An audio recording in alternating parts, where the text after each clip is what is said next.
Chairman Mominabad town Malik Arif ऐवान ने भी general election 2024 के लिए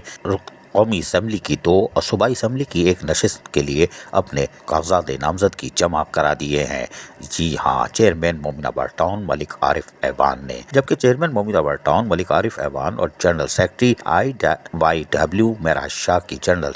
इलेक्शन 2024 के लिए कागजात नामजदगी दाखिल करने के लिए जब डिप्टी कमिश्नर ऑफिस जिला गरबी पहुंचे तो कारकुनान इनके हमरा थे और इनका इस्तकबाल किया। फूलों के हार पहनाए गए। जहां टाउन चेयरमैन मलिक आरिफ ऐवान ने जनरल इलेक्शन 2024 के लिए पार्टी की खुसूसी हिदायत पर NA 242 और NA 246 और PS 119 के लिए कागजात नामजदगी जमा करा दी है, जबकि जनरल सेक्रेटरी सिंध मेराज शाह ने भी PS 120 के लिए कागजात नामजदगी जमा कराई है। इस मौके पर चेयरमैन मलिक आरिफ ऐवान ने मीडिया से बातचीत करते हुए कहा कि इंशाअल्लाह टिकट के हुसूल के बाद और अब सीट जीत कर बानी चेयरमैन इमरान खान को गिफ्ट करेंगे और यकीनी तौर पर PTI से ताल्लुक़ रखने वाले मलिक आरिफ ऐवान और इनके जनरल सेक्रेटरी जो कि मेराज शाह यकीनी तौर पर बल्दियाती सहूलियात की फराहमी के लिए भी पहले दिन से यानी गुज़िश्ता 5 माह से अमली तौर पर मैदान अमल में हैं और यही वजह है कि लोगों का एतमाद इनकी तरफ है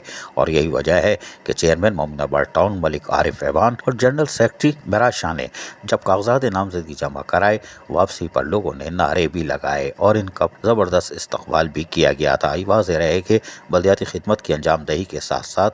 अब ये कौमी असम्बली के 2 और सूबाई असम्बली के 1 हल्के से कागजात नामजदगी जमा करा चुके और यकीनन 8 फरवरी के इलेक्शन में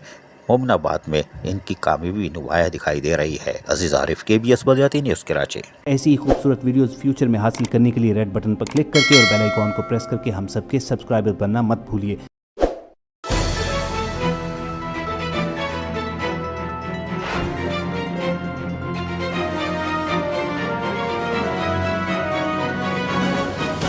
KBS बल्दियाती न्यूज़।